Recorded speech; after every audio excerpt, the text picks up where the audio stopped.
Praise lord. లేవియాకాండం 26వ అధ్యాయం 6వ వచనంలో ఈ విధంగా రాయబడి ఉంది, నేను మీకు క్షేమమును కలగజేసేదను, మీరు పండుకొనున్నప్పుడు భయపడరు.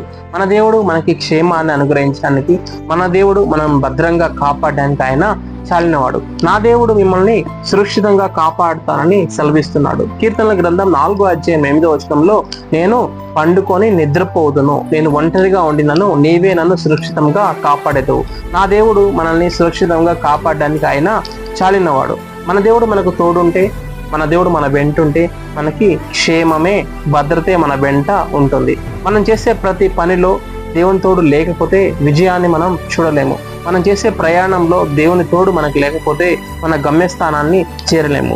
ఈ లోకంలో మనం ఏ పని చేసినా, ఏ మార్గంలో వెళ్ళినా, ఏ ఆలోచన చేసినా అది దేవుని తోడు లేకుండా, దేవుని సహాయం లేకుండా మనం చేసినట్లయితే దానిలో మనం ఆశీర్వాదం చూడలేము.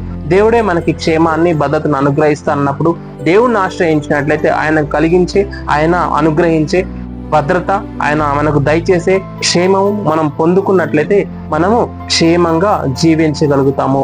దేవుణ్ణి ఆశ్రయించండి. ఆయన దయచేసే క్షేమాన్ని, భద్రతను పొందుకోవాల్సిందిగా ప్రభువు పేరిట మనవి చేస్తున్నాను. Praise the lord.